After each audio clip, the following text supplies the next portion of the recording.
Hey everyone, welcome to the LIBERcast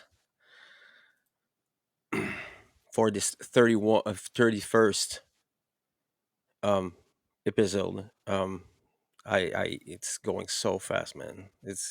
I'm having great people, meeting great people. I'm having fun with all this crew of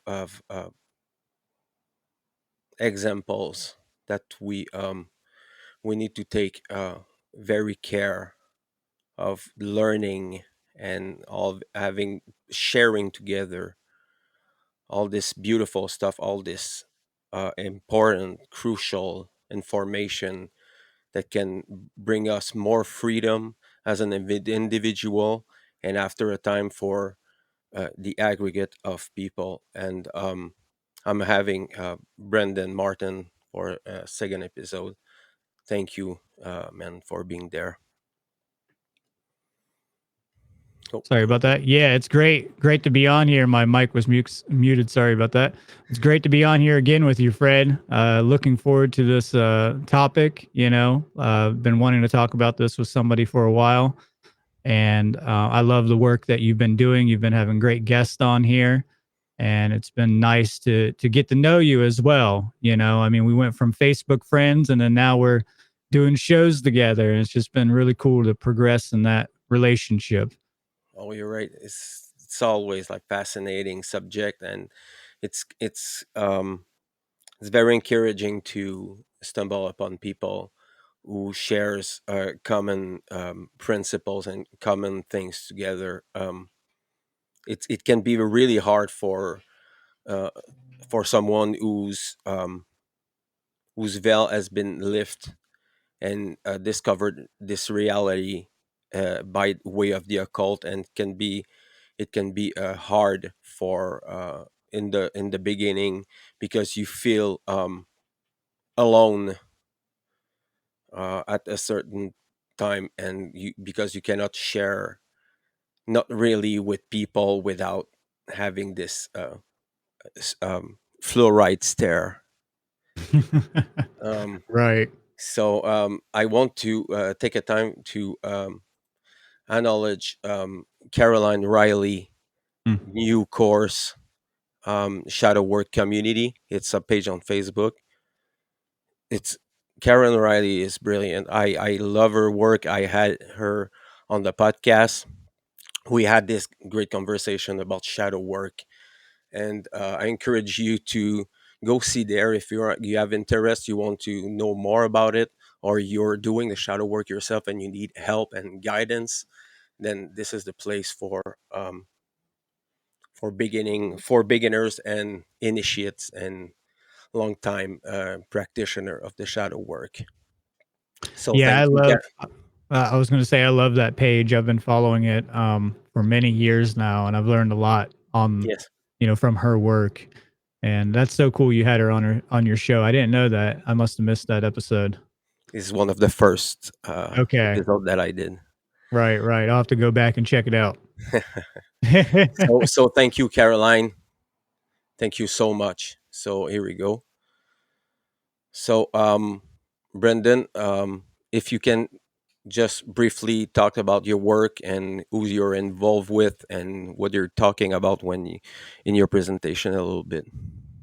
Yeah, I first got involved with this work by setting up my conference, actually the Seed Conference, and it was inspired by the Free Your Mind conference, which Mark Passio helped put on, and then I kind of did my own thing, which you can see on the viewer right now, the screen right now, which is the Seed Truth Academy, which kind of branches like an umbrella kind of thing, which has to do with the conference, podcast, my content, my blogs, essays like shorts and stuff like that, just all kinds of stuff, just a collection of like a tapestry of all the work that I've done. And it's not even all the work I've done, it's just all the stuff I've uploaded. I got so much stuff still in the works.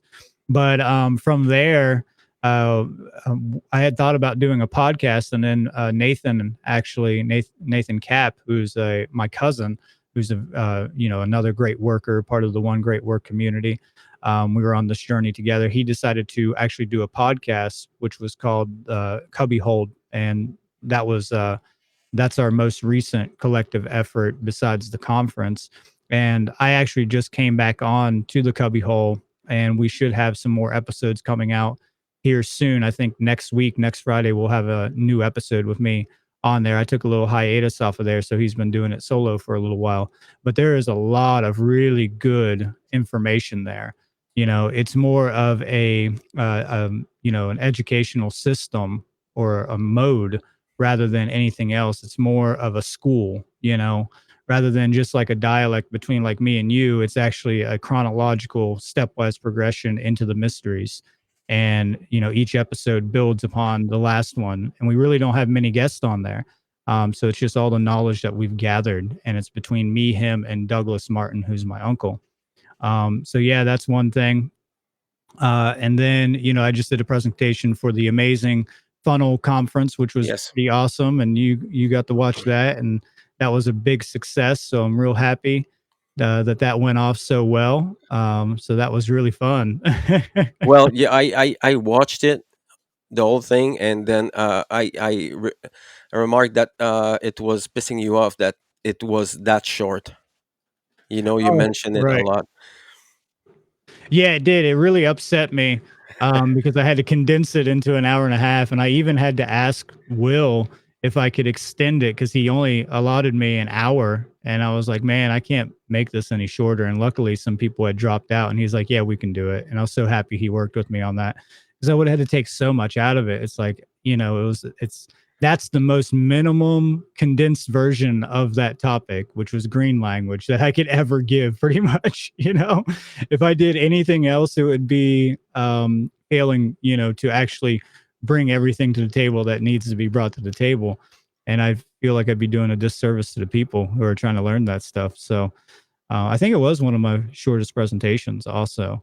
But it was good. It was really fun to do. I learned a lot with it, and I'm looking forward to doing an extended version on it. And actually, me and Nathan, the newest episode of the Cubby Hole, will be talking about green language. So we're going to be circling, and I said a few things in there I didn't put in the podcast, and we break down a bunch of new words, and it's going to be a good episode. Well, so for people who don't know about green language, well, you should go there because it's free. You go on the YouTube page, or the One Great Work Network, and then you click on Brendan Martin, and his work is gonna be there. So there's no reason to not go there and acknowledge it. Yeah, you can find me on the One Great Work Network, or you can go to the Seed Truth. See, Yeah, just seedtruth.com, not Seed Truth Academy. But I will be changing that in the future to Academy. But it's just seedtruth.com. And also, you'll find the this one, YouTube links. And yep, seedtruth.com. I like that logo. beautiful. Yes. Yeah, it's beautiful. Says everything that needs to be said. Heart based consciousness, unity. Yeah. So let's get into the subject. I think this stuff there, it's like any occult knowledge. I think it's never enough exposed. We have all these characters that roaming around us and projecting an image and giving you something you want to see, and then when you really dig into the the deepness of these personages, you realize there some cognitive dissonance, or the presence of moral relativism that influence a lot of people to um, it's more like cognitive dissonance in this case, because you're saying something, you're showing something, and you do the contrary. You're doing the absolute opposite of it. Right. Absolutely. Yeah. I think you nailed it. I think cognitive dissonance is the best way to explain it. You're holding two opposing ideas in your mind, and you're saying one thing or thinking one thing, and then you're doing the exact opposite, or vice versa.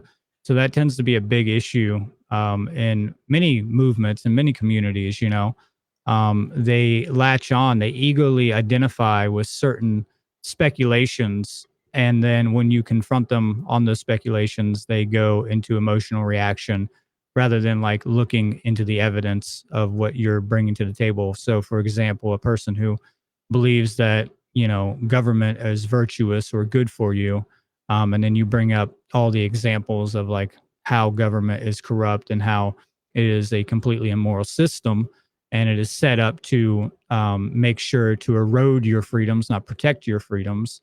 Then they immediately emotionally react to that. But today, obviously, we're going to be talking about fake ass rebels, and I think that really hits on what the fake ass rebels, have an issue with. They have a deep cognitive dissonance. So, I would like to bring up the example of the January 6th um, incident where they called it a supposed, insurrection here in America, where you had these MAGNA people, marching on the Capitol building and all this stuff, and they think they're actually rebelling, right? But really, what it is, it's just one faction of a cult, which is a status cult, fighting another faction of a status cult based upon their own preferences of slavery. You know, it's no different. They both just want slavery, just at different, in different forms. That's all it is. They're just, they're trying to overthrow the slave master and replace it with a new system of slavery. That's all it is. Since their slave master wasn't picked or whatever, and who they emotionally identified with, then they get emotionally reactive and then they lash out in these groupthink modalities. And so that's not a real insurrection. That's not a true insurrection. It has nothing to do with true rebellion. And I think that the way that it's been propagandized is pretty obvious, that they're trying to make sure that they, reduce any type of rebellious activity. And we see this across the board. And we'll get into that here in a little bit about breeding out the rebellious mindset and the rebellious, ability within the being through epidysgenics, right? But they want to make sure that insurrections seem like a form of terrorism, right? They want to make it look like terrorism. So they want to outlaw it, when in fact our Constitution, which I'm not a constitutionalist, but here the Constitution and the Declaration make sure that we are allowed to overthrow any corrupt government, you know, and that insurrection is actually a good thing when a government has got out of hand based upon the constitutionalist ideas, the idealistic uh, approach to constitutionalism and the constitutional republic. But of course, they don't want that anymore, obviously. And I'm not advocating for constitutionalists or anything like that. I'm not apologetic for any of that in any way. But we do have to recognize that there is a contingency, is what it is, a contingency to make sure that we can overthrow a system that has become tyrannical. Now, to me, all forms of government have always been tyrannical. They've just been varying in degrees, right? And this is why the founding fathers said that, government is a necessary evil, when really it's an unnecessary evil, no matter what. Even back then, I would consider it to be an unnecessary evil. But I understand why they did what they did, obviously. I can relate with that. And obviously, they were learned men, and they were very highly educated, and they understood natural law and they understood principles, and they were trying to enshrine that. And the non-federals, right, the non-federal founding fathers, they wanted to set up a system that eventually would deteriorate based on education. So the non-federals were hoping that the system would start to deteriorate into a stateless society based upon the decentralization of education of natural law. And, anarchy itself doesn't mean without rules, right? We understand that. So we are going to have some type of like systems of justice set up to deal with certain things, but you won't have to deal with all the victimless crime stuff. And I'm not saying laws, I'm just saying, like, let's say there's a serial killer on the loose. You're going to have some way of dealing with that in a society that has an abnormal amount of people, because you don't want to get into witch hunts. You don't want to get into just blindly going out and murdering people without, evidence-based research or any type of, study into the actual crime. Just think about, like, if somebody if a female claimed that they were raped by somebody, and then we just went out and started to, punish these people who they claimed raped them, right? Without any evidence, right? It's just based off word of mouth. Well, that's a big issue, and it does happen. That does happen where people will just attack people without clarifying whether there's actually real evidence there. So we do need some kind of evidence-based system to deal with the actual violations if we want to deal with some things like that, you know. Um, but that's the only thing that you'd have to deal with. There was there's stateless societies set up all over the place, right? Throughout history. In Ireland, there were stateless societies. In Egypt, there were stateless societies. They've been all over the place. People don't want you to know this. Government doesn't want you to know this. The statists don't want you to know this. And even if they don't know about it, they're propagandized to make sure that if you do bring up the topic, that it's seen as something that's uncivil. A stateless society is not a civilization, right? And that's what anarchism is. It's a stateless society. That's all it is. It's just, we're all living in harmony with natural law and fundamental principles. And anything that's written down that happens to align with natural law principles is redundant and becomes unnecessary, right? So, like, do not steal, do not murder. It's redundant. We know that, right? It's already set into place by nature itself. But if we want to be able to deal with the education or the evidence based situation to deal with a situation like that rape situation or a serial killer situation, you might have to write it down to have some like situational things like, what do we do with someone who's got this extreme in the society? How do we handle that? Do we just execute all these people? Some people want to do that. And I mean, at certain times, I'm not unsympathetic to that. Like hang all the politicians. I'm not saying you should, but I can't say that I haven't felt that way a few times. You know what I mean? Well, some tribes, indigenous tribes, have their way to deal with sociopathics from time to time. Even in this context, there are some people that are doing evil things and can't be healed or Right. treated or whatever we call that. So what they're doing is that they're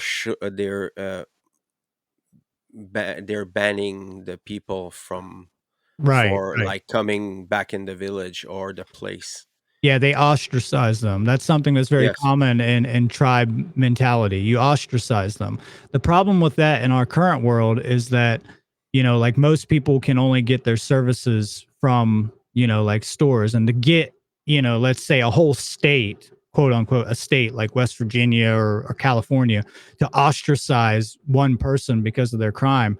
It's going to be difficult unless everybody's unified on principles, obviously, and there has to be some kind of communication system set up for that.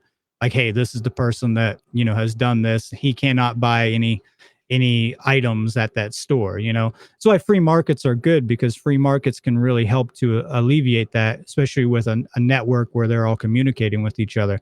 So not only do you direct the markets with your own buying power, and I don't, yeah, money is obviously a form of mind control, but free markets, free trade, whether that is, as long as it's not monopolized, I don't mind, is my point. Where there's a monopoly over money, there's an issue there. If you monopolize the currency, where like I can't just trade my own labor, I can't trade any of my own products. Like if I find silver on my land and I want to take it to the merchant and say, hey, here's silver. Do you find this valuable? Can you use this for anything? I'll trade this, however many ounces of silver for this amount of water. Will you accept that? We can't do that in this country and in any kind of state country because they have a monopoly over the trade, the currency, the money, whatever it might be, right? So they monopolize it and they centralize it where you can't have decentralized forms of like, hey, I got a bundle of sticks. You need sticks for a fire. You got water. I need water. Let's trade. Like that's fine. Um, that's a better system. I'm not saying it's perfect, but it's definitely better. But this all ties in with these fake rebels, right? And my point here is that um, rebel itself, right? Let's look at a definition of rebel here. I'm going to pull it up on my screen here, and we'll look at the definition of rebel. Give me 1 second here. So yes, I was just want to say at the same time that most people are imagining anarchists and abolitionists as crusty, hard-headed bullies that like do whatever they want, and sex, drug, and rock and roll, and all these things. And I would say that the people that I know who are anarchists are not like that. True anarchists, true people who are for freedom, they're not acting like the ones we're seeing in the mainstream. This image they're projecting um, for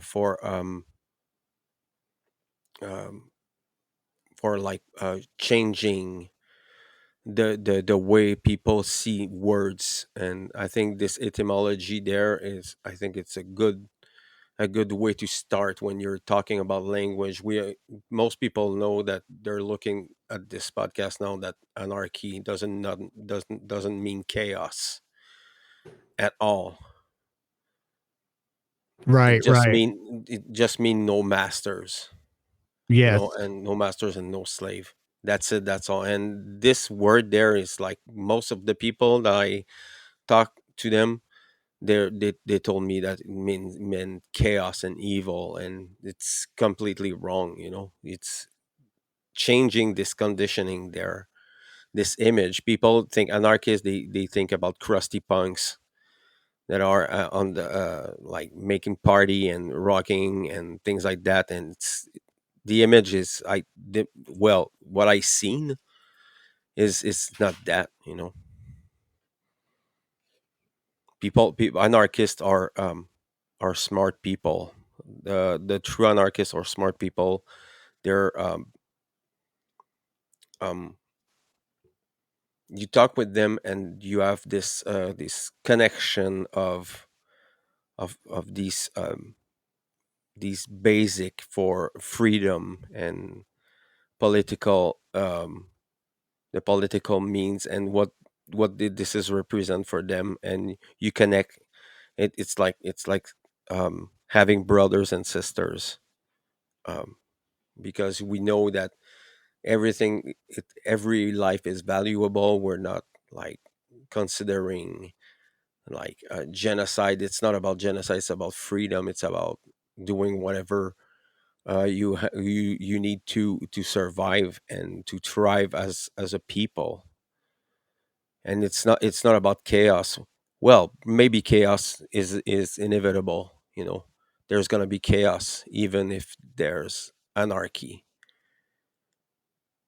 But with the time, if people let it, like Mark would say it, that if people let the political paradigm die naturally, fade away, I think it would be possible.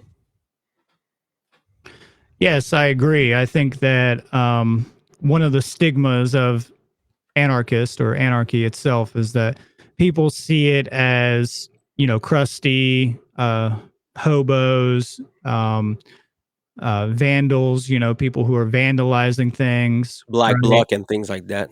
Right, black bloc, absolutely. And that's one of the I think has been an intentional effort to bastardize anarchy over times. But we've also been complicit in that. We have to recognize that, especially during, let's say the 70s through to like 2000 in Europe. We see that big time over in Europe. So because there was a big anarchist movement in Europe, during the anti-culture movement that we had going on here, and it got wrapped up in skinheads and the eventually the racists co-opted the skinhead movement and stuff like that, right? So it's a really interesting thing. It's a really interesting history to look at anarchy.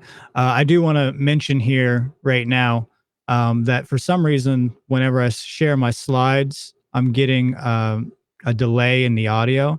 So I'm just going to read them. And if anybody's interested in looking at the slides, then I'll share them on my page, on my Facebook, and you can find them on the Cubbyhole website, and you can find them on the Seed Truth website as well. I'm not sure what that technical issue is, It wasn't happening earlier, but for some reason I'm getting a delay whenever I share them. I don't think it's on your end. I think it's my end. Could be my internet. But yeah, going back to what I was talking about here is that rebel, it comes from Latin, and the Latin word is rebellare.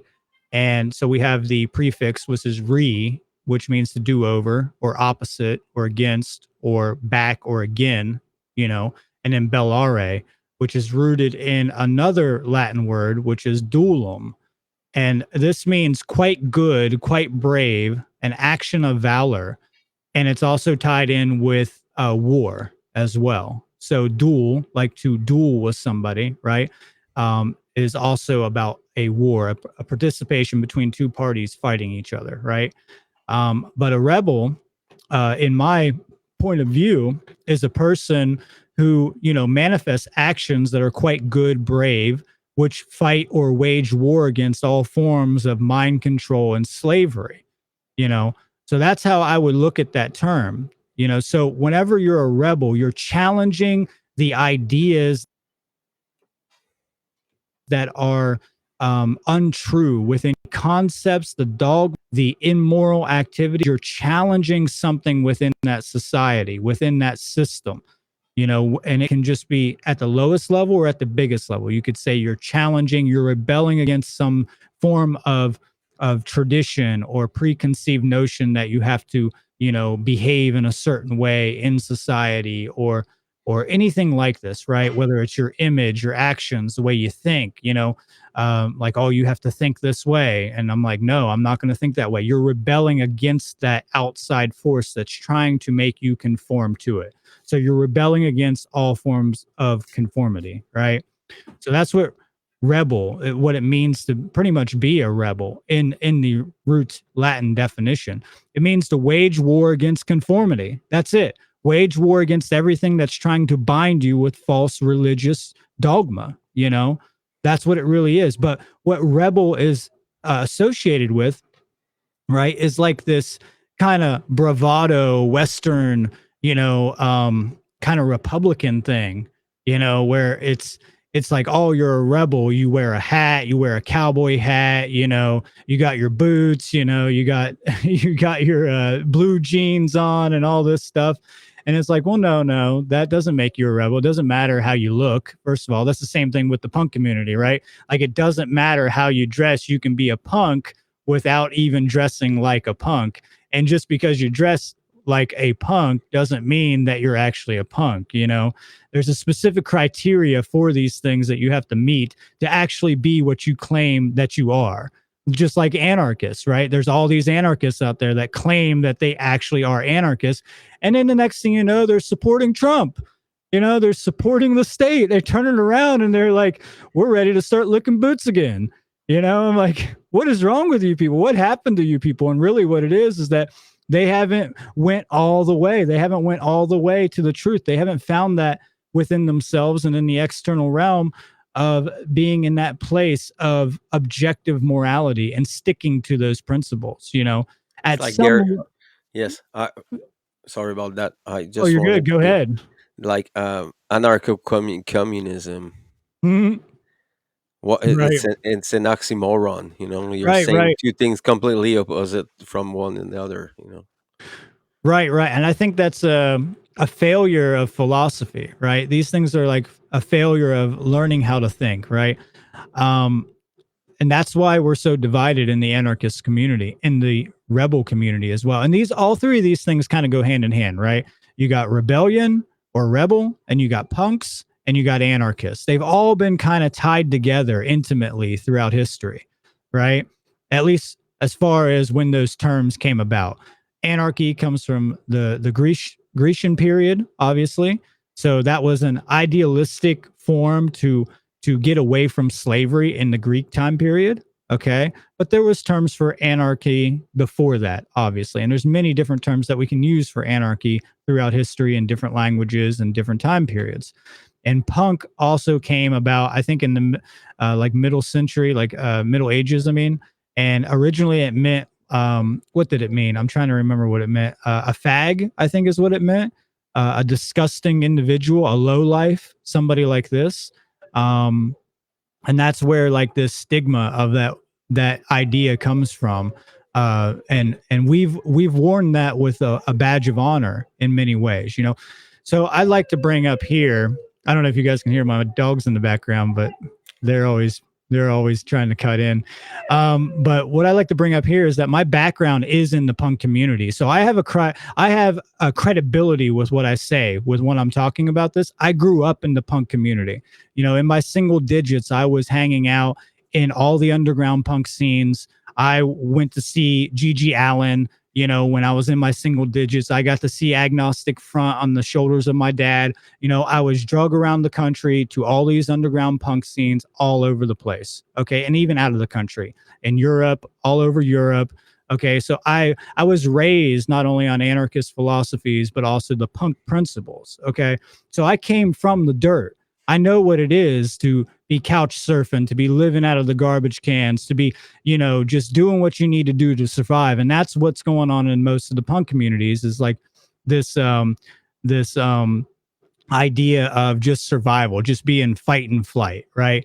You're just taking the scraps from the higher ups. There's this whole thing of just taking the scraps rather than actually, and I would call that like the immature punk level, or even the fake punk level. You know, I'm not saying that they're all fake. I'm just saying that there's this immaturity there where people are just living off of, let's say, other people and what they are just throwing away, you know.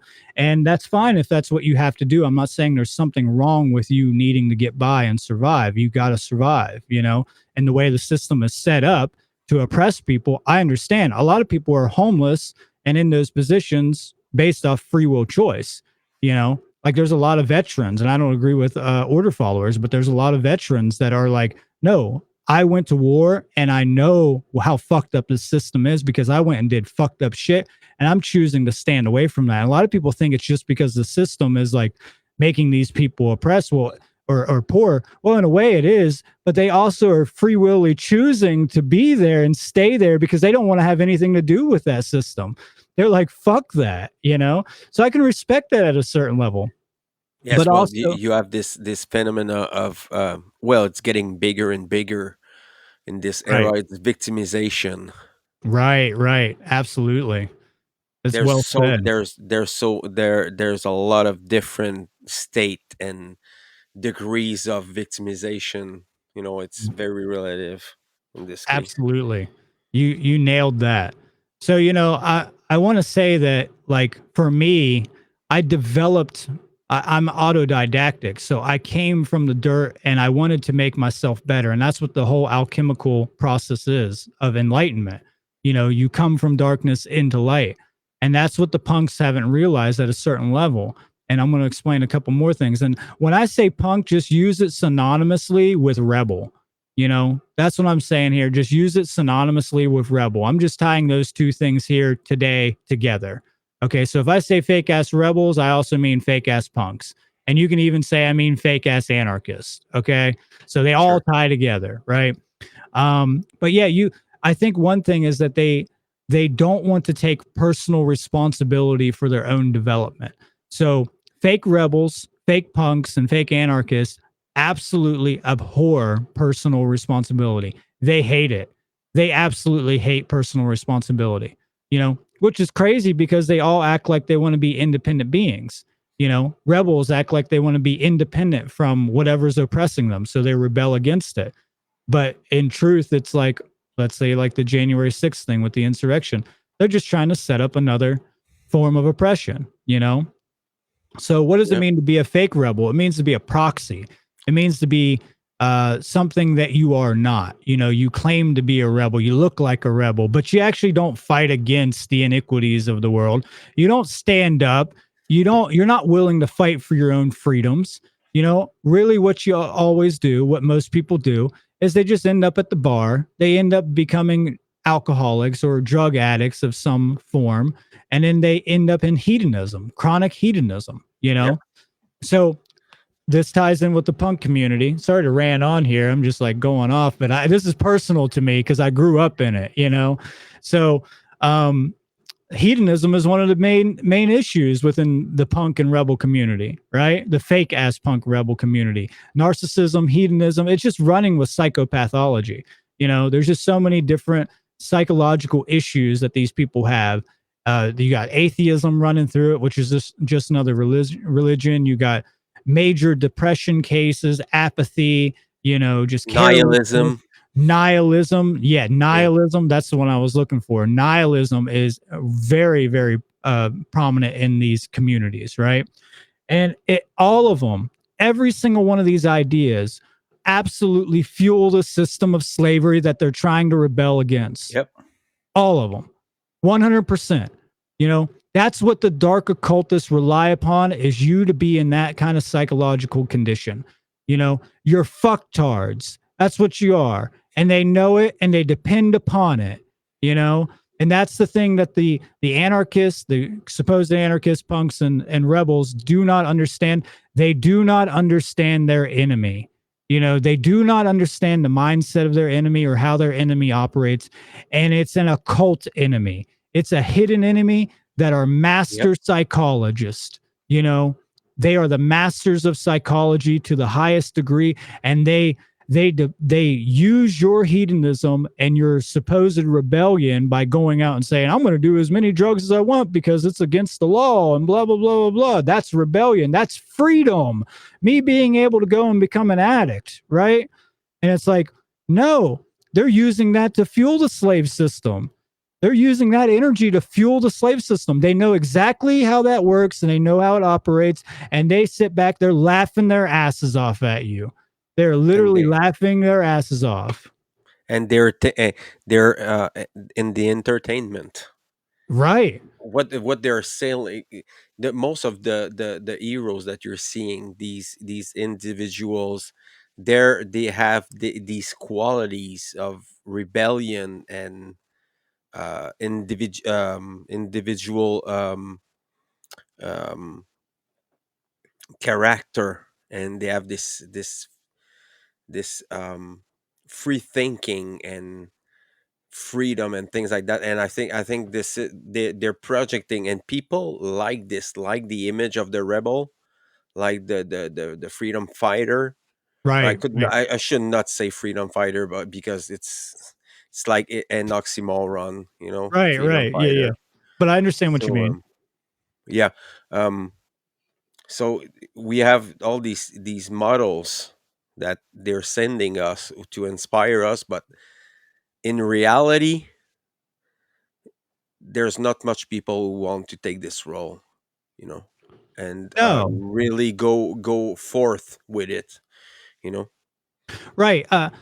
I happen to have been part of a community, and that community had its ups and downs, right? But one of the major issues that I saw is that nobody wanted to unify against tyranny.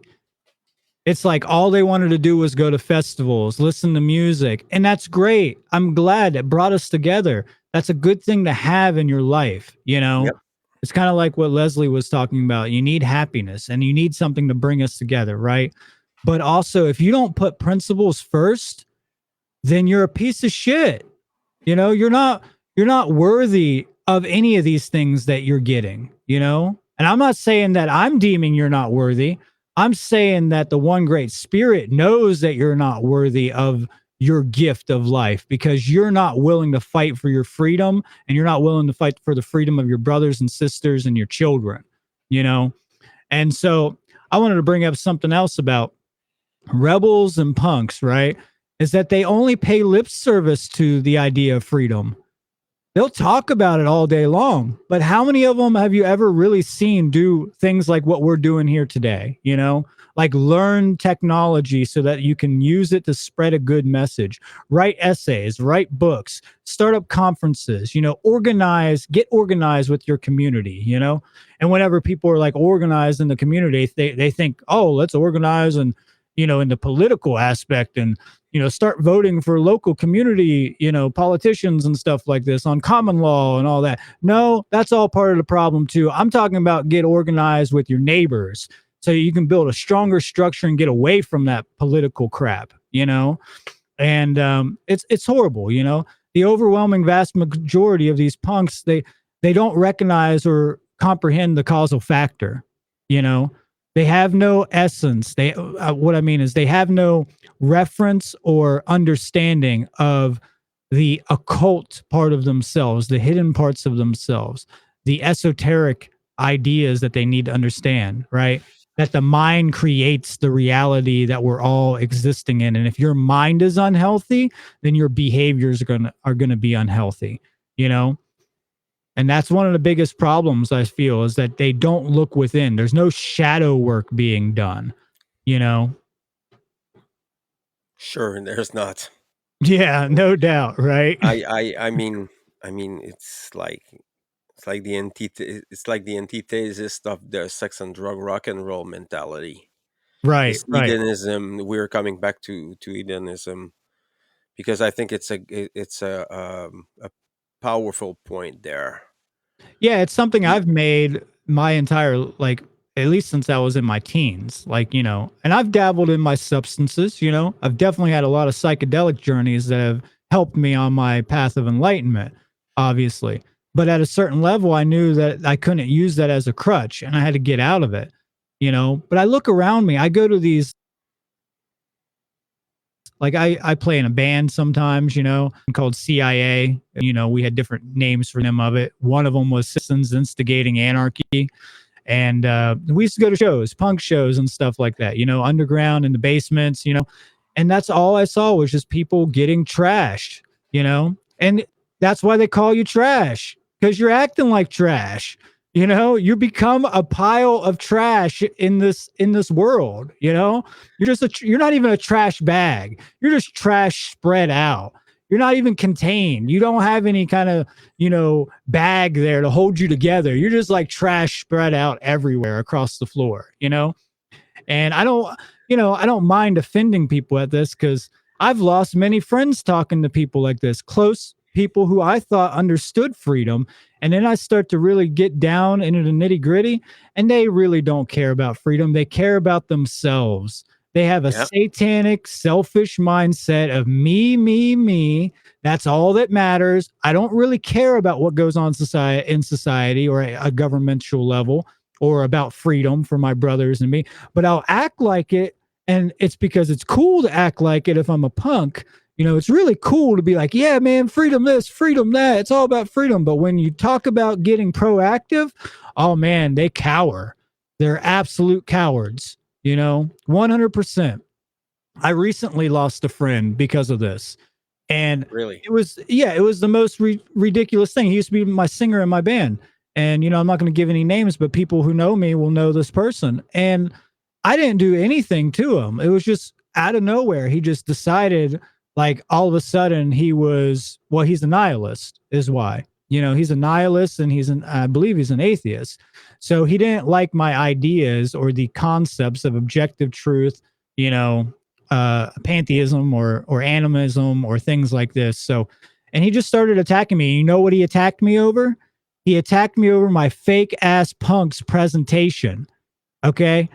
And he came at me and he said to me, he said, oh man, people don't like your fake ass punks presentation and it's divisive in the community and all this. And you know what?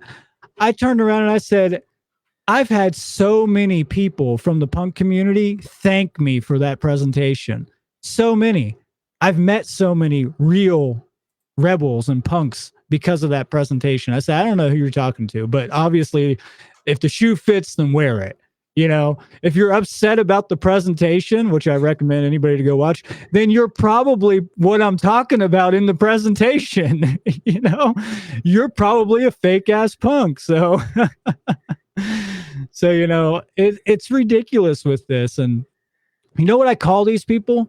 I call them, Mark called them the hipsters in costumes. Mark Passio used to call them hipsters in costumes. And I love that, right? I think in his old band, The Founders, he was like, he had a song with that lyric in it. And I thought about that for so long. And then I was like, you know what they really are? They're mannequins of freedom. They're mannequins.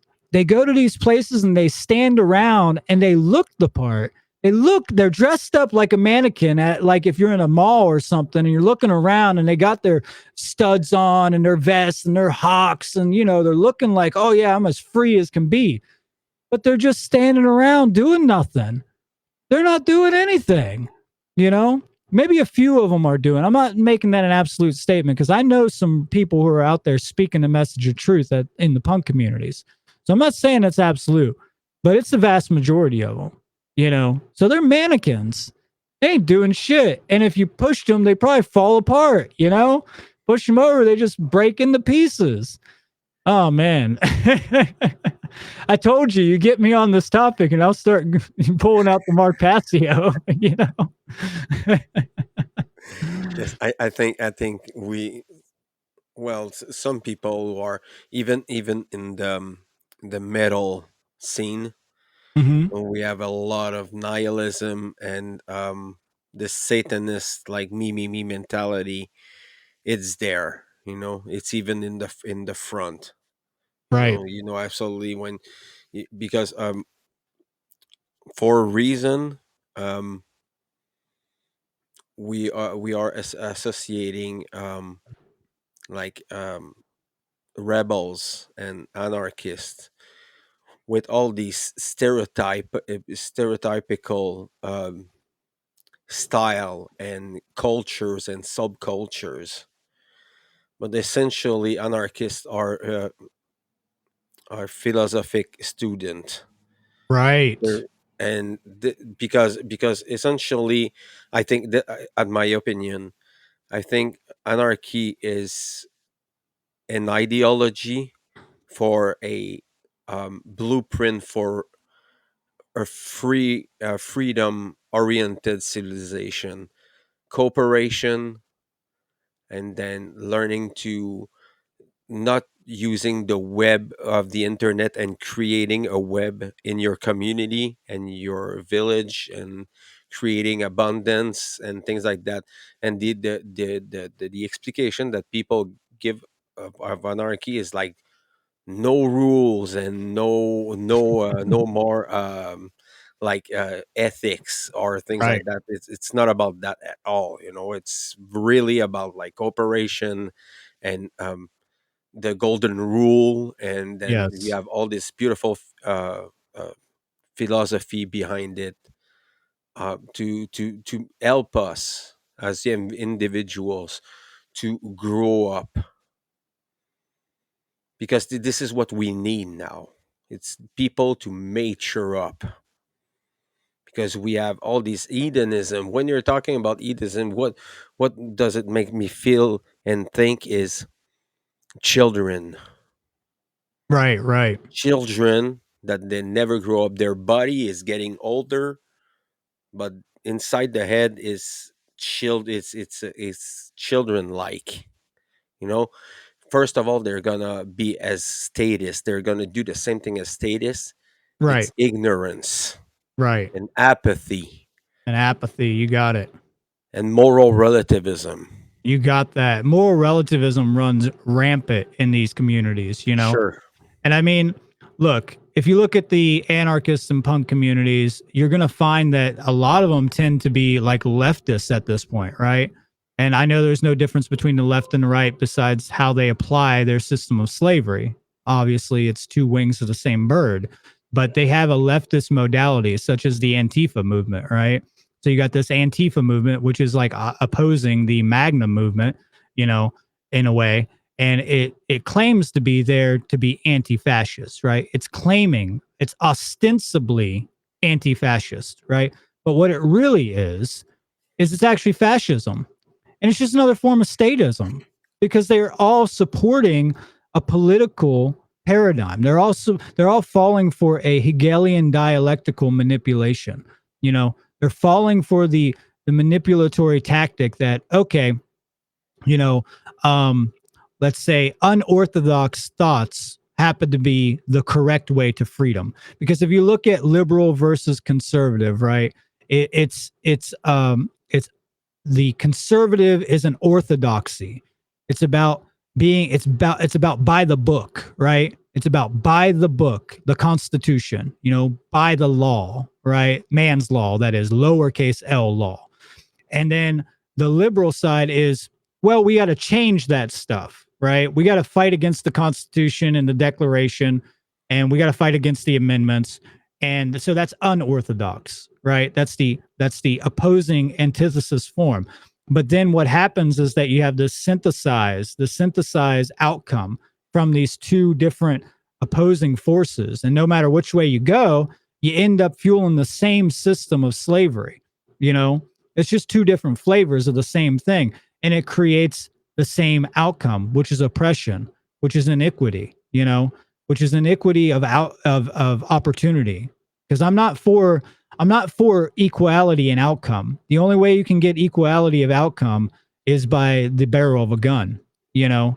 And what I mean by that is you're trying to force everybody to have the same exact outcome within a society, such as you're trying to force every business owner to pay every single person the same exact money, no matter what their skills are in that job. So it doesn't matter. Everybody gets the same outcome. Well, no, I'm not for that. I'm for opportunity, equal opportunity, where you can work your way up to that based upon your skills. If you're skilled enough and that, merchant or business person wants to hire you and you got the skills, he's going to pay you for the quality of your labor, and you stand by the quality of your labor, and that's your opportunity to do that. But the only way we can have complete equal outcome, which is a Marxist idea, it's an absolute Marxist idea, is that you have to do it through the state. You have to do it through a barrel of a gun where you're stealing from people to give to other people. You're stealing their labor. And that's what anarchists and punks are all about nowadays. They've become communistic and socialistic and Marxistic. They are all wrapped up in these ideas, at least the ones that I have mainly been around. It seems like there's fewer on the other side, but there definitely are, free market anarchists and free market punks and things like that, which I agree with more, but they're still part of the problem, And I think Mark did a good job explaining that in his fake ass Yes, anarchist presentation. exactly. He did an amazing job with that. And I nailed it. I nailed well, he nailed it, and I related with it because I saw it. Because from what my background is, I got to see an eclectic array of all this stuff firsthand. You know, I got to see it firsthand, and none of these people understand the most important part, which is the occult. They do not understand the occult. I want to hammer that home. When I talk to people, there's a few that will be like, "Oh yeah, I've studied Aleister Crowley. I'm into Crowleyism, not Thelema, but they're into Crowleyanism. They're Crowleyanites, right?" And it's like, oh, and they're like, "Oh, I'm into what's the other one? Some of the females are like they're into Wicca, right? Which is just another form of mind control. It's just another cult that people don't understand. There's some true roots in both of those things that are based on some real mysteries, the ancient mysteries, right? But it's just another cult, and you can see where it takes people. And people think, oh, using the tarot is Wicca now. It's like, no, come on, it predates that. It's like, come on, people, do your freaking homework. Look into who started Wicca. Look into who Aleister Crowley really was, and he in his later life. I'm not saying he wasn't a very influential person in his early life, but don't get stuck on the people either. Understand the truth and take what's good, and then get rid of the rest. Right? Take what's useful and true and based upon natural law. Get rid of the rest. But that's kind of taking us into another thing. But I feel like that ties in with the rebellious community, because you have like females who are into Wicca who think they're rebelling because they're like, oh, we're witches, and it's so cool and it's so normalized for girls to come out and say, I'm a witch. But as soon as I come up and I'm like, I'm a wizard, it's like I'm socially shamed because of that. If I say I'm a fucking wizard, it's like it's only for the females, right? It's only females that can be practicing in the arts and crafts of magic, right? It's bullshit. That's a stigma that's been brought on by Western society and Western propaganda. you know but yeah, getting back to rebellion is about bringing about a true form of freedom. It can be an individual level of freedom, but also it has to manifest at a collective level too. Yes, you can individually rebel, let's say rebelling from your parents, like I was saying earlier. um, but it has to build momentum. It has to expand. It has to, embrace the freedoms of others. If it doesn't embrace the freedoms of others, then it's not truly freedom. Freedom is always a relationship between two people. You know, there's no such thing. This is another problem I feel is that we have this weird abstract mindset of freedom, thinking it's like the the alleviation of all boundary conditions within the universe, that there's no boundary conditions in the universe. That's not freedom. You know, if it was, then slavery would be part of that. Okay. Because that's a form of slavery as well, because slavery can manifest at any time. But it's also saying that this also is tied in with it. You can do whatever you want, no matter what the consequences are. That's what people think freedom is. That's what I mean by that. The alleviation of all boundaries. You can do it's the same thing. You can do whatever you want, no matter what the consequences are. That is part of the problem. That's part of the root thinking error that people have in their mind. That's not what freedom means. If it is, then slavery would be okay because that means you can enslave other people. And that's what solipsists think. You Yep. know, they really think that you're actually a slave. They just won't say it because you're not really real. You're just a figment of their imagination, right? But you're just a slave. You're just an imaginary slave to them because you're just a figment of their own mind. It's just another form of slavery. Everything you're doing is just made up in my mind. That means that all your behaviors are enslaved to my mindset. That's what that is. You're enslaved to my mind. So I want to bring up one more thing here, and then you can take the floor here. Is that there's no such thing as the right of free will, and I know this is going to piss some people off, and I'll explain why there's no such thing as the right to free will. Free will. Let me take a drink. Mm, got me on a rant tonight, Fred. um, okay, and I'll tell you why. Free will. You have the capability of free will, but the right of free will. Well, let's look at what a right is. A right is an action that does not cause harm to another sentient being. Period. That's it. It's as simple as that. You know, well, guess what? Free will encompasses all actions, including actions that do cause harm to other sentient beings. So, do you have the right to free willly enact an action that causes harm onto another sentient being? No, you don't. You don't have the right to steal or to murder somebody or to rape somebody. So, this idea of simplifying free will down to saying it's a right, and I understand why people say that, but it's not clear. It's very ambiguous. They're trying to say that you have the ability to choose to do, you have the right of choice, right? Well, I don't have the right to choose everything. I have the ability to choose my choices, not the right. Okay. Because if I choose to do an action that's immoral, that's not my right to do that. So you don't have the right to free will because some free will is an action that is immoral, because free will is an encompassing potential for actions to manifest. It means whatever you're choosing, you have a variety of options, is what it means. You have a variety of potential options. I can choose this, I can choose that. I have choice, right? You have the ability of free will. That's it.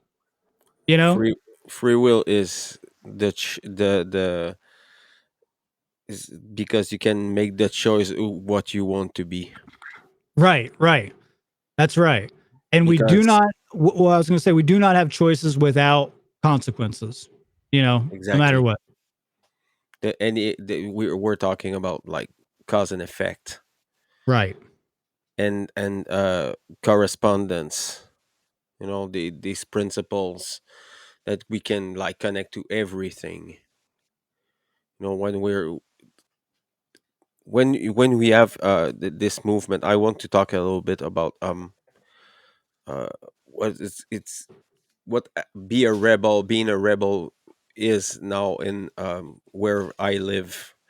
uh, People are getting together now, um in the big places, and they're getting together and they're talking and organizing, and then I think we should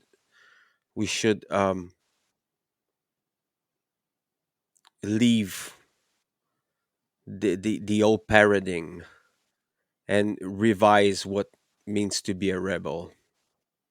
And what you brought up there, it's right on point. I I think the absolutely agree. the definition of rebel and uh, rebellion and all these things that have been, these words are becoming, they're so chewed and used and reused in the same, in wrong context and things like that. Right. um Listen, I listen to punk music. I like it very much. I realized really soon that it was a double standard Right. in the punk community, in the music and all these things, because you have a lot of, when you're talking about like let's talk about like punk rock, Californian punk rock. It's pretty statist. It's pretty materialist. You know, the lyrics is really um statist. I think it could be the word. Right. Yeah. And then Yeah. you have the hardcore years of the 70s and the 80s, that is more this is what I call the rebel, the hardcore years. There was some revendication that has made, we had like Dead Kennedy Sr., who called himself an anarchist, and he tried to start his own political party, anarchist political party, and didn't work at all, because the political spectrum is so bloated with Right. uh, with nonsense, other Yeah. parties. It's funny you bring up Dead Kennedys. I was actually about to tell you. When I think I was 27, I had Jello Biafra play at my birthday, and he's the singer and the originator, the founder of the Dead Kennedys. Okay. And I used to look up to the Dead Kennedys. I love it. Was my skate jam, love listening to the Dead Kennedys. What's the one song? Kill the Poor. That was a great song. And he had great messages out there for a minute. And then, he tried to do that. He tried to start that anarchist party. I remember that. And then you look at him today, right? And he's flaunting a Democratic t-shirt, you know, and I'm ashamed. I'm ashamed that I had him come to my birthday party and play, you know. I am ashamed of that, because I was like, this guy is about freedom. He knows what's up. And the next thing I know, I look again and he's all like, support democracy and all this stuff. I'm like, oh my God, what happened to you? And that's how quick and easy it is. People can get, they can have this momentum early in their life, in their youth. And the next thing you know, they become a tyrant. They become a miniature tyrant. They become a statist again.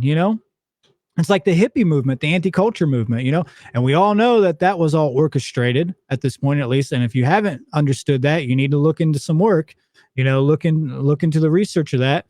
And, and you know and even the punk movement is said to be partially orchestrated. If you look into the history of punk music, especially in Europe, some of the first punk bands that ever came out were proto-punk bands, and they were like inspired by the psychedelic movement and the beat poets and stuff like that.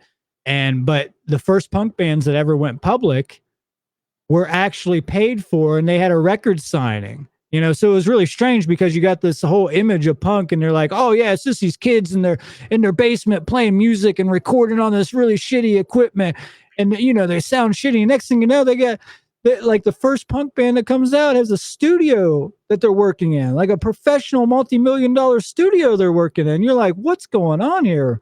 Like, that's not the image I knew of punk when I grew up. So there's some weird stuff. There's a weird connections with mind control orchestration to actually utilize these movements in society to, give people a false sense of rebellion, to make them actually conform to the society. Because they have to, gotta understand is that these dark occultists understand that people have the energy to naturally want to rebel. There's not going to be a 100% obedience within a society. So they set up contingencies for people who rebel, you know, within the political paradigm, within their manipulation tactics. And that's what like the hippie movement was. That's what the punk movement was. I'm not saying none of it's all that way because there's authentic parts of it, absolutely, you know, just like in the metal movement. There's definitely a lot of authentic parts of it. But you look at the hippies, right? And they're like, you go back to the 60s and 70s, they're like, yeah, no war, no war. And then you come to them today and they're totalitarian hippies. They got their war shirts on, they're supporting Biden. And it's like, what happened to you? You know, wait, is the medical marijuana card what got you back involved with this being a status? You disarmed yourself? Because here, you know, if you got a medical marijuana card, you're not allowed to have firearms. It's like, oh yeah, they cut your balls off, is what they did. You know, you don't got any more testicles. You've been castrated, is what it is. You know? These hippies are like, some of them became like bosses and um, things like that, and they treat they're treating people like badly. You know, Right. I mean, the old hippie movement brought some good stuff. You know, there's some good stuff like music. I think at a certain point, but there was this cognitive dissonance during this movement, that because people were too on drugs because of the CIA's like Right. unleashing these drugs into the people, into society. It created a paradigm of this total cognitive dissonance. Like, they were sending their boys and their fathers and brothers at the war, and then the day after they were on the street claiming peace and taking drugs and things like that. Oh And yeah. Yeah, there's military connections all throughout the hippie, sure, movement, such as Jim Morrison. His dad was, a naval officer, and and there's so many different connections within that. It's insane when you really get into it, and it just makes you question the authenticity of all that stuff. So, I came from that background, and I started to question the authenticity of the punk movement and the rebel movement because I'm looking around and I'm saying none of these guys, first of all, have any idea what the requirements are for freedom. Like if you ask your average punk, anarchist, supposed anarchist, or any of these people, right? They have no idea what the requirements for freedom are. None of them know natural law. You say objective morality, they cringe at the thought of it. You know, they're total moral relativists. They're selfish. They believe in eugenics at some level. They believe in yep, population control. You know, so it's like they hit all the tendencies, the main tenets of Satanism. And see, to me, a real punk. Maybe that's what we should have called this show. What is a real punk? That's what we should have called this show. What is a real punk or what is a real rebel, right? To me, a real punk is a real rebel. And a real rebel is someone who is, like I said earlier, an antithesis to conformity to a slave system or to mind control. And no matter what, your behaviors are going to be belligerent to that kind of system. You know, you're going to be completely opposed to it. You're an antithesis to it. You're going to be belligerent to it, because truth is always belligerent to mind control. So if you're rebelling against mind control, your actions are belligerent to it. You stand against it and you got to be a firm wall.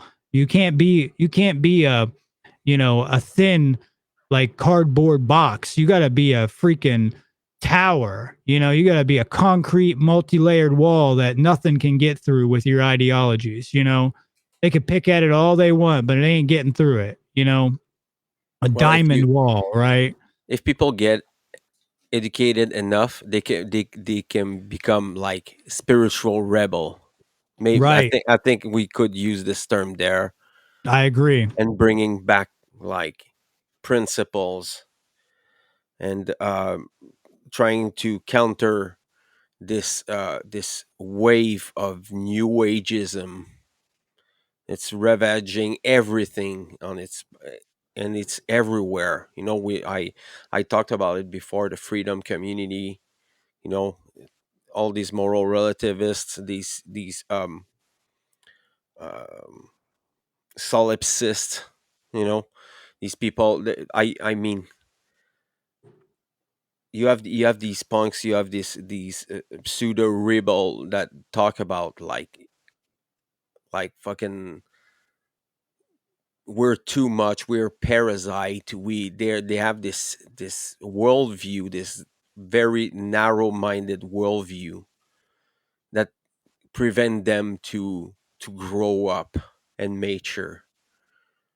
This nihilism that we're having. I'm still listening to nihilist music, you know but I'm not I don't have to take every word for, most of these people who writing this music, they're laughing at it. you know they're Yeah, laughing, yeah, and it's like when you listen to like some punk music, like the Exploited. you know yeah. Yep, they're good. you have this uh, really aggressive anarchist band, but I don't know how much they can do something. They could do something, with the time, because most of them were banned from going into other countries. And the image that they're projecting, in Canada here, that's why they're banned here, because people try began to break everything, because they couldn't Right, go through the frontiers of Canada, because they had a problem with justice or something like that, and people were like flipping the cars and putting fire and things like that. uh doesn't right, It's not right, constructive. You don't have to be aggressive against like the people you don't like. And I think it projecting a really bad, um yeah, a really bad image for the anarchist right. community. It's doing more worse than good. uh, Right, right. That's the thing that I ran into at the compound that I, was affiliated with is I looked around and they were like burning cars and all this stuff and I'm like, that's what you think anarchy means? I'm like, let's grow fucking food and provide ourselves with food and let's get organized and actually like do something good. That's actually why I started a seed conference. It was part of why I started it. I was like, man, I got to do something different. Like, these burning cars is just not, it's not suitable. It gives the wrong image. And then you know what it does? Every single status can now look at that and say, that's what anarchy is. And the problem with it is that that's what a lot of anarchists actually believe it is. They actually think that that's what it's about. Burning down the society, you know, burning down the society. Understand there's a difference between government, slavery, and the state and a society. The society, there are components to society that are good, that are useful, that we need. I don't want all of society to be gone. I want slavery to be gone. That's what I want, yep. you know? And that means that some of the society that's integrated with slavery has to be done away with. And that's good. I'm happy with that, you know? But it doesn't mean I want to burn or destroy society or civilization, Like, no, that's absolutely the opposite. And, and that's the idea of being a rebel, right?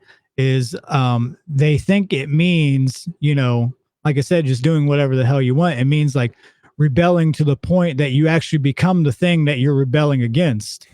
you know that's what happens. They're like, oh, I don't want to be a tyrant, I'm going to rebel as hard as I can, but then become a tyrant. And instead, it's like what Nietzsche said, be careful when you're battling monsters, you may become its monster in its stead. You may become a monster in its stead. So it's like you got to be careful because it's a thin line. It's a razor edge when you're walking the rebellious idea. So I always say like rebellion is a double edged sword. It can be used positively and negatively. It's not just one way, but it's determining. It's determined. The outcome of it is determined based upon the level of consciousness that wields that sword. It's like Excalibur. You can use it to murder people, or you can use it to free Yep. people. What will you use it for? What will you choose to do with that? Another thing I wanted to bring up is, I always hate this, and I know that you're going to relate with this a lot, is what happened to people not giving a fuck about what you say? These punks nowadays are all about censorship. You know, they're all about censoring people. And I remember back when I grew up, and it wasn't even like a great punk community like I would imagine it should be, but at least they didn't give a fuck about what you said. You know, you could say the most horrific thing to these people, and they would just be like, it would bounce off of them. They didn't care. They had no care in the world. You could call them whatever the hell you wanted. They would not flinch. They did not care. But all of a sudden now, everybody's these snowflakes. They're so sensitive. You say one little thing about them, and they're so sensitive. You point out one erroneous idea that they have, and they freak out on you, and they emotionally lose it because they have no confidence in themselves. They have no self-esteem. They have no self-integrity. They have no self-knowledge or self-awareness. And they don't want to face themselves. That's what truly respecting yourself means, is by looking at yourself. You got to look in the mirror. You got to look at yourself and really say, wow, like, who the fuck am I? You But I can't take the censorship, man. It's horrible, especially in the punk see, it's community. like if you want to be a rebel, grow some balls to do the action. You got that right. Yes. Yes. Grow some Grow a balls. That's spine. right. You know, Yep. Grow a spine. I mean, I Yep. mean, You got that I right. mean, I've seen both sides, and I'm telling you, it's not better on the other side. You know, it's not better on the Yeah. street. The life is not better there. People say they're free when they're street. No, you're not free. Believing is really a strange and this like terrifying thing, because Right. people are already, when your moral relative is like that. I have a friend who he consider is himself a punk, and I heard that he had Black Lives Matter stuff on. It's like, what the hell is that? You know, you're a punk. You're Right. Right. against like conformism and society, but you're going through like Marxist. It's like the antithesis of the rebel like mindset. It's Right. incredible. It is. Yeah, that I went to this punk house and I used to go play music at it, and they would have a huge Black Lives Matter sign out in the front yard. And I'm like, have you guys actually looked into Black Lives Matter? Like, I'm obviously not a racist. I have black friends. I have all kinds of friends that are from all kinds of ethnicities. So all of our lives definitely matter, but I understand how that sounds to some people, right? I get the response, the emotional response when you say that, because to a person who hears that, they think, oh, you're diminishing my movement against the oppression against my people. I get that. But that, if you look at the founders of Black Lives Matter, you go to their website and you see what their demands are, they're horrific. They're absolutely horrific. They want to destroy the Western family, first of all. That's one of their demands, that the Western family has to be done away with. That's kind of interesting, but because it seems like if the Western family is one of the pillars to like a stable civilization, which has helped to build stable, societies throughout history, stateless societies, that is, as well. It's like you think you would want more of that. You think you would want a figure and a mother figure and a healthy, stability within that family dynamic. Because when it's destroyed, guess what? You have trauma, you have abandonment issues, you got all these issues that come up with that. It's a terrorist organization, it's a domestic terrorist organization funded by the government. You know, that's what it is. Look into where the money comes from. Not all of it comes from there, but it definitely does. So I'm not trying to say that, hey, don't be a part of a movement to fight against government, but make sure you're not just in another cult that's trying to replace it with your form of government. You know, That's the problem with that. And try to, if you want me to be on your side, be more sympathetic. Like, understand that you weren't the only ethnicity in the history of mankind that's ever been enslaved. I'm Irish. I came from a history of enslavement, you know? Absolutely. You know, and you got to look into the Caucasian enslavement around the world because it was there. We were enslaved by all kinds of people, including our own ethnicity, Yep. you know, and we were cheaper at times. We were cheaper slaves. Okay. So it's like, come on, you know. And I would say this too, because you know, you get this idea that that slavery only has only been started by the white man, right? The white devil, you know.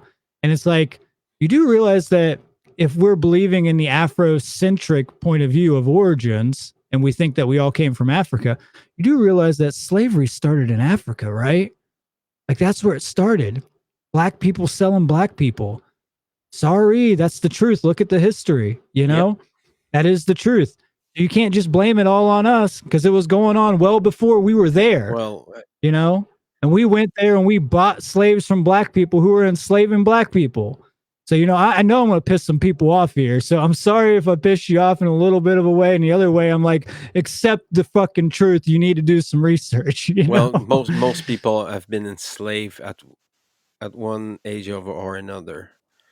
You know, Muslim people were Right. enslaved, and then Muslim people enslaved Europeans and white people Yes. and the Caucasian.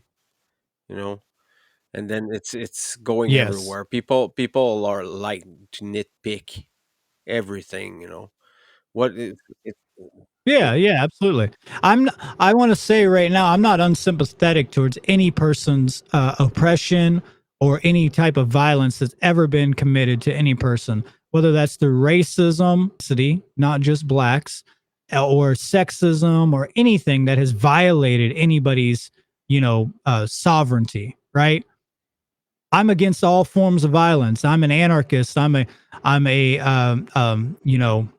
sovereign being who lives in accordance with natural law, and I don't support any type of violation upon any Mhm. being in this world, hands down.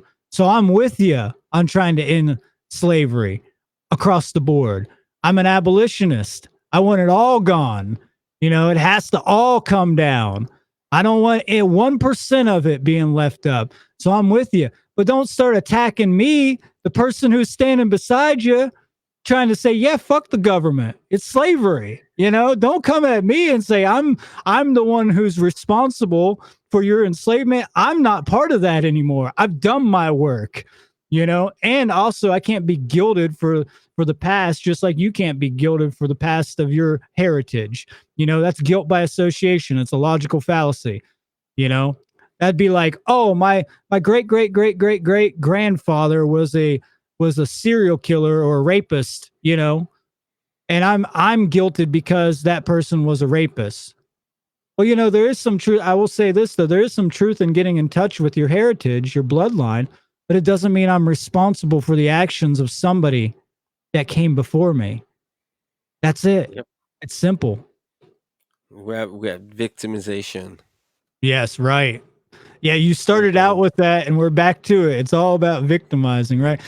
So, you know, I think some of the solutions, like, you know, like understanding what true rebels actually are, uh, means that you need some solutions. You need to understand the pillars of enlightenment. You know, you need to understand the non-aggression pillar. You need to understand the pillar of nonviolence and the self-defense pillar, the masculine pillar of self-defense, right?